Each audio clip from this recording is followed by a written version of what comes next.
16ই August Hindu সম্প্রদায়ের বিরাট উৎসব জন্মাষ্টমী। সম্ভবত দুর্গাপূজার পরে এই অঞ্চলের হিন্দুদের সবচেয়ে বড় উৎসব শুভ জন্মাষ্টমী পালিত হয়।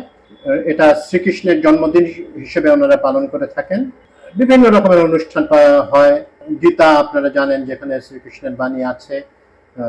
তো মানে মেইনলি শ্রীকৃষ্ণ এবং অর্জুনের সাথে যে কথাবার্তা আছে সেগুলো অত্যন্ত জ্ঞানগর্ভ কথাবার্তা।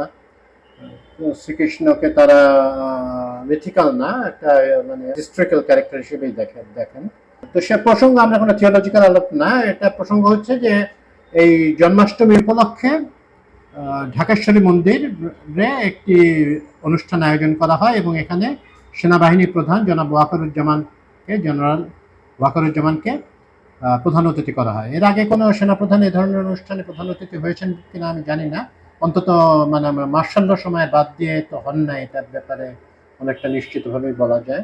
আমি খুবই পজিটিভলি দেখছি যে সেনাপ্রধান এখানে প্রধান অতিথি হতে সম্মতি জ্ঞাপন করেছেন। হয়তো ওনাদের ভিতরে কিছু ইনসিকিউরিটি তো আছে, সেটা দূরীভূত করতেও ওনার যে চমৎকার যে বক্তব্য উনি রেখেছেন সেখানে একটা বিরাট ভূমিকা পালন করবে। তো এবং ওনার যা উচিত কি অচিত হয় নাই সেটা তো একটা মানে এই প্রশ্নটা আসলে কোনো মানে নাই। উনি গণ অভ্যুত্থানের সবচেয়ে বড় স্টেক হোল্ডারদের একজন এবং অনেকের বলেন যে উনি ডিসাইসিভ ভূমিকা পালন করেন শেখ হাসিনা পতনের পরে। তো উনি সাধারণ সময়ের কোনো সেনাপ্রধান নন, ওনার যাওয়ার সম্পূর্ণ অধিকার আছে এবং ওখানে বক্তব্য দেওয়ারও অধিকার আছে বলেই আমি মনে করি।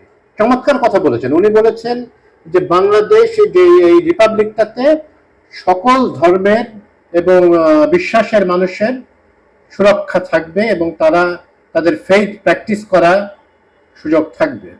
যখন সেনাপ্রধানের মুখ থেকে এই ধরনের কথা আসে তখন একটা রিঅ্যাসিওরিং ইম্প্যাক্ট পড়ে। এটা তো সত্য যে 5ই আগস্ট মানে 2024-এর পরে হিন্দু সম্প্রদায়ের কিছু কিছু স্থাপনা যতটা ব্যাপকভাবে বলা হয় অতটা না হলেও কিছু কিছু ক্ষেত্রে তো হয়েছে, তাদের ওনারা নির্যাতনের শিকার হয়েছে। যে কোনো আনরেস্ট হলেই আমরা দেখি যে অমুসলিমদের উপরে একটু অত্যাচারের খড়গ নেমে আসে, কিছু কিছু সুযোগ সন্ধানী গুন্ডা পান্ডা এগুলো করে থাকেন এবং এর ভিতরে বিভিন্ন দলের লোকজন থাকেন এবং পতিত স্বৈরাচারের লোকজনও একটা বড় রোল প্লে করেন। এইভাবে উনি বলাতে শুধু একটা রিঅ্যাসুরিং ইম্প্যাক্টই থাকলো না, দেশের ভবিষ্যতের প্রতিও একটা দিক নির্দেশনা থাকলো। এখানে যে ফান্ডামেন্টালিস্ট যেসব ফোর্স, উগ্র ফান্ডামেন্টালিস্ট যেসব ফোর্স আছে তাদের প্রতি একটা প্রচ্ছন্ন সতর্ক বার্তাও কিন্তু জেনারেল ওয়াকার দিলেন।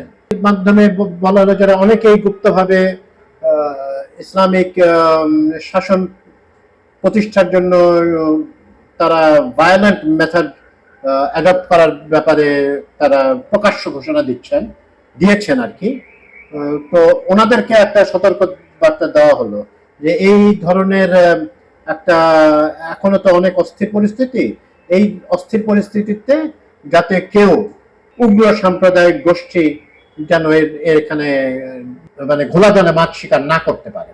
এবং আমরা জানি জেনারেল ওয়াকার একজন ধর্মভীরু ধর্মপ্রাণ মানুষ, ইজ এ প্র্যাকটিসিং মুসলিম এবং ইসলামিক ফেইথে তার বিশ্বাস অটল।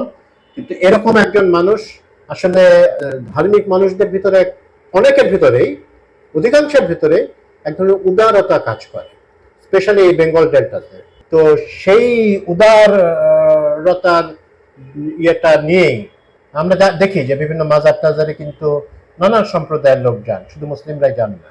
এই যে ইভেন কোরআন হাদিসের বাণীও অনেক নন মুসলিমও খুব শ্রদ্ধার সাথে শোনেন। তো এখানে যখন কোনো উগ্রতা মাথাচাড়া দিয়ে ওঠার একটা চেষ্টা করছে সেখানে ওনার বাণী, ওনার যে বক্তব্য জেনারেল সাহেবের, এটা খুবই কার্যকরী রোল প্লে করবে। ওনার এই প্র্যাকটিসিং মুসলিম, যে the very fact that he is a practising Muslim, এটা তো কোনো বাধা দেয়নি তাকে এরকম একটা অ্যাসিওরেন্স দিতে যে এই দেশ সব বিশ্বাসের মানুষের জন্য এই বাংলাদেশে পূর্ণ স্বাধীনতা থাকবে। এই কথাটা কিন্তু বিএনপির অ্যাক্টিং চেয়ারম্যান তারেক রহমানও ঠিক একই ধরনের কথা বলেছেন। বিশ্বাসী অবিশ্বাসী, হিন্দু মুসলিম সবার জন্যই এখানে স্পেস থাকবে। তা আমরা যে ভবিষ্যতে যে প্লুরালিস্টিক বাংলাদেশের চিন্তা করি, যে সাম্যের বাংলাদেশের কথা চিন্তা করি, সকল মতের সকল শত ফুল ফুটতে দাও, এরকম একটা আইডিয়ালে আমরা বিশ্বাস করি, সেখানে জেনারেল ওয়াকারের বক্তব্য খুবই জোরালো একটা মেসেজ। যারা উগ্রতা চর্চা করেন, যারা ধর্মীয় বিদ্বেষ, যে কোনো ধর্মেরই লোক, যারা ধর্মীয় বিদ্বেষের প্রচারণা করেন, তাদের প্রতি একটা কঠিন বার্তা পেয়ে গেলেন। উনি খুব সফট ওয়েতেই বলেছেন কথাগুলো, কিন্তু বার্তাটা কঠিন এবং আমাদেরকে আশ্বস্ত করার মতো একটা বার্তা, সকল ধর্মের মানুষকে আশ্বস্ত করার মতো, মুসলিম নন মুসলিম সবাইকে।